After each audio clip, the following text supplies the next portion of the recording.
High viewers, వెనకాల attach చేసిన thumbnail ఉంది కదా. ఫస్ట్ మన క్యాట్ ప్రసాద్ మెయిన్ ఛానల్లో అది ఇచ్చేద్దామని చెప్పి రెడీ ఉన్నా. బట్ ఈలోపు నాకు కొన్ని పేపర్ క్లిప్పింగ్స్ పంపుకున్నారు అండ్ అఫీషియల్గానే కొంతమంది నాకు ఒక ఇన్ఫర్మేషన్ ఇచ్చారు. నేను పవన్ కళ్యాణ్ సారీ ఎందుకు చెప్పాడు ఏంటి అన్నప్పుడు ఇప్పుడు వచ్చిన ఇన్ఫర్మేషన్ మొత్తం క్రాస్ చెక్ చేసుకుంటే నిజమే కదా అనిపించింది. సో ఆ thumbnail పెట్టిందేమో మన క్యాట్స్ డివోషన్ ఆ ఛానల్లో ఇద్దాం, ఇప్పుడు ఈ వీడియో పెట్టిన thumbnail ఉంది కదా ఇది ఇప్పుడు ఇందులో ఇద్దాం అని చెప్పేసి డిసైడ్ అయ్యాను.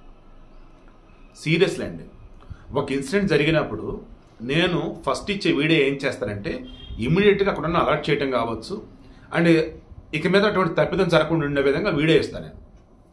దెన్ అయిపోయింది కదా, ఇక ఆ తర్వాత అసలు దీనికి కారణం ఎవరు, దీనికి వెనక అసలు ఏముంది అంటే మొత్తం రీసెర్చ్ చేసి సెకండ్ వీడియో ఇస్తా.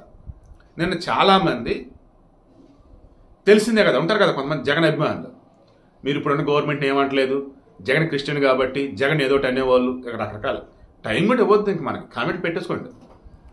విషయం ఏంటి, నిన్న అక్కడ జరిగింది ఏ తెలుగు మీడియా కూడా ఈ డైలాగ్ నేను వాడుతున్నా, హత్య.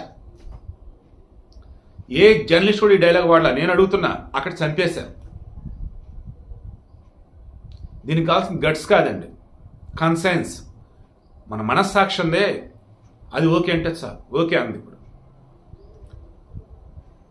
ఇప్పుడు చంద్రబాబు గారు ముఖ్యమంత్రి, డిప్యూటీ సీఎంగా పవన్ కళ్యాణ్ ఉన్నారు, దేవాదాయ శాఖ మంత్రిగా ఆనం రామనారాయణ రెడ్డి ఉన్నారు, తిరుపతి జిల్లా ఇన్ఛార్జి మంత్రిగా అనగాని సత్యప్రసాద్ ఉన్నారు. ఈరోజు అనగాని సత్యప్రసాద్ జన్మదినం. సార్ సత్యప్రసాద్ గారు మీకు జన్మదిన శుభాకాంక్షలు సార్. సార్ రెవెన్యూ శాఖ మంత్రి తిరుపతి జిల్లాకు సంబంధించి ఇన్ఛార్జి మంత్రి ఉన్నట్టు ఉన్నారు. తిరుపతి దేవస్థానం చైర్మన్ బిఆర్ నాయుడు, తిరుపతి దేవస్థానం ఈవో శ్యామలరావు, జేఈఓ గౌతమి.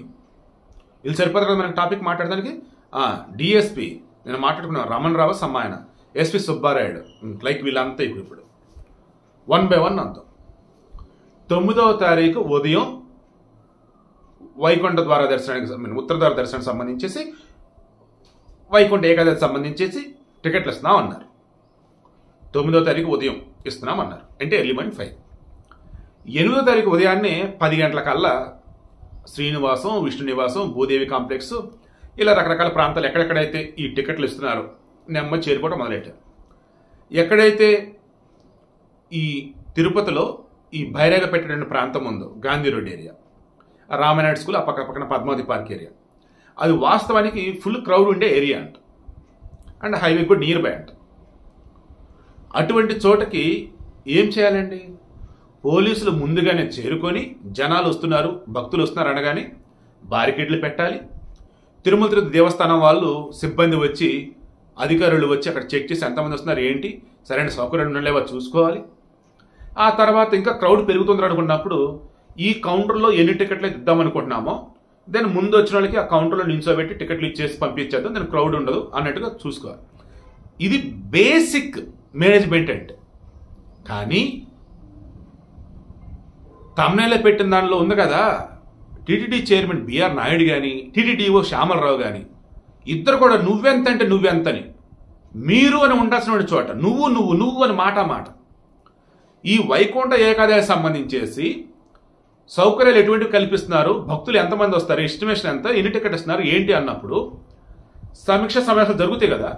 మనకు కూడా సమాచారం మేరకు నిన్న చంద్రబాబు నాయుడు వెళ్ళిన తర్వాత పవన్ కళ్యాణ్ వెళ్ళిన తర్వాత క్రాస్ చెక్ చేసుకున్నప్పుడు ఈవో శ్యామలరావు టీటీడీ చైర్మన్ వచ్చేసి బిఆర్ నాయుడు ఇద్దరు కలిపి ఒక్క దానిలో కలిశారంట, అంతే ఒక్క మీటింగ్లో ఒక భేటీలో. రిమైనింగ్ అన్నింటి కూడా ఇద్దరు లేరు, ఎవరో ఒకళ్ళు అన్నట్టు. ఎంత కమ్యూనికేషన్ గ్యాప్ అండి. అదేమంటే శ్రీవాణి ట్రస్ట్ సంబంధించేసి మాకు చెప్పావు నువ్వు, అసలు మాకు ఎంత ఇబ్బంది అయిందని చెప్పేసి శ్యామలరావు అంటాడట నాయుడిని, బిఆర్ నాయుడు వచ్చేసి నీకేం చెప్పాలి ఏం చెప్పలేదని చెప్పేసి ఆయన అంటాడంట.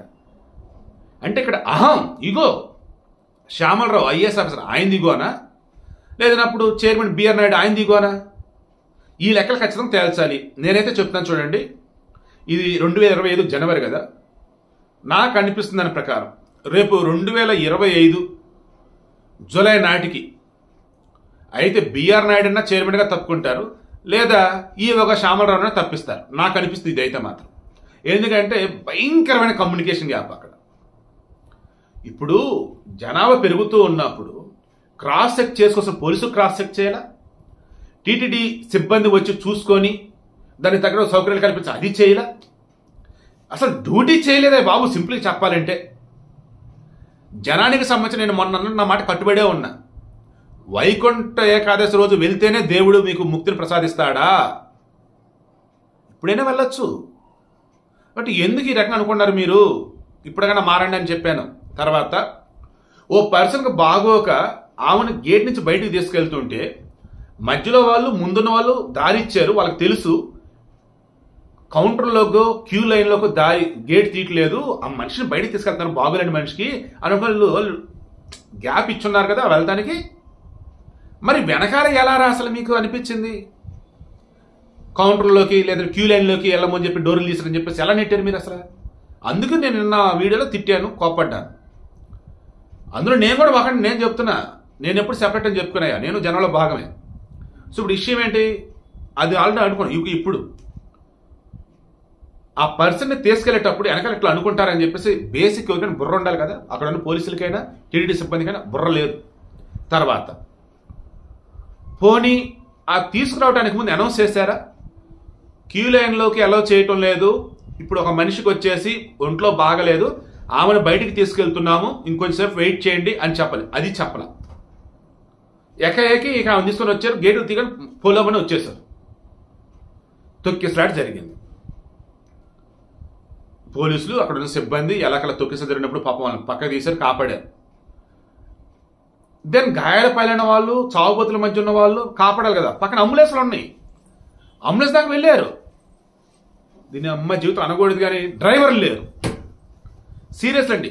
హత్య నేను ఎందుకన్నా ప్రాణాపాయ స్థితిలో ఉన్న వాళ్ళు అంబులెన్స్ దాకా వచ్చారు, అంబులెన్స్లో డ్రైవర్లు లేరు. పావు గంట సేపు అంటండి డ్రైవర్లు వచ్చేసరికి పట్టిన సమయం.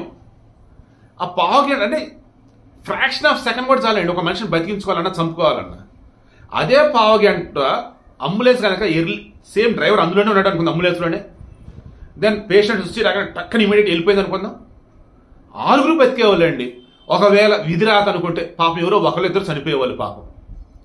ఆ వైజాగ్ చెందినటువంటి శాంతి, లావణ్య, తర్వాత వచ్చేసి ఇంకో పర్సన్ రజని, తర్వాత పాప నర్సన్నపేట నాయుడు బాబు, తర్వాత తమిళనాడు సేలం మల్లిగ, కర్ణాటక వచ్చేసి నిర్మల, పాపం చనిపోయేవాళ్ళు ఏంటి పాపం. ఎంత దారుణం అండి. అదే నేను కొంతమంది కామెంట్లు పెట్టారు, వాళ్ళకి ఎంతవరకు రాసింది అందుకే చనిపోయారు. కొంచెం బుర్ర పెట్టి ఆలోచించండి. సో ఇప్పుడు అర్థమైందా మీకు? పవన్ కళ్యాణ్ ఎందుకు సారీ చెప్పాడు తెలుసా?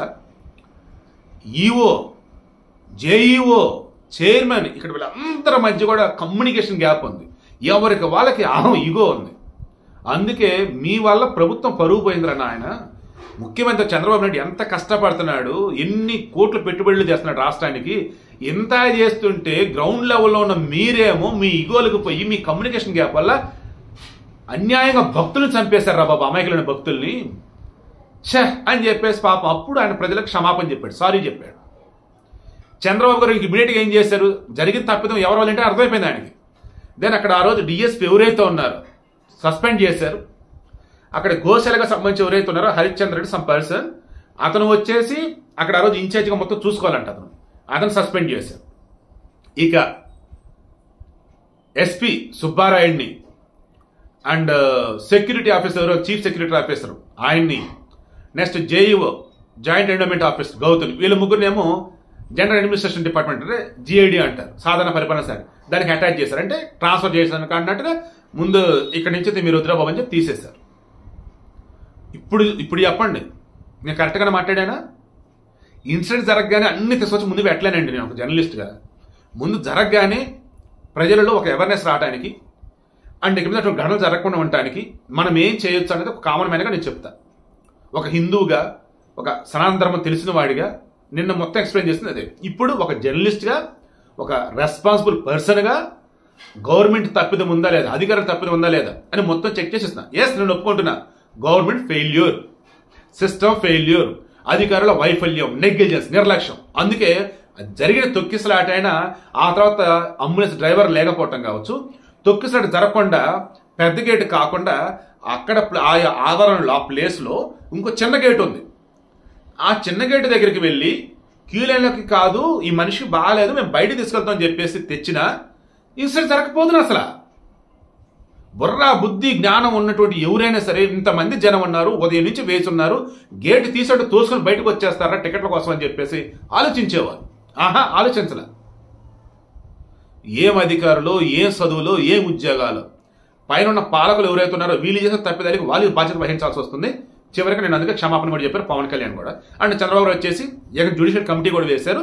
అండ్ ఆల్రెడీ అధికారులు ఎవరైతే ఉన్నారో ఆన్ డ్యూటీలో వాళ్ళని సస్పెండ్ చేశారు, కొంతమంది ట్రాన్స్ఫర్ చేశారు.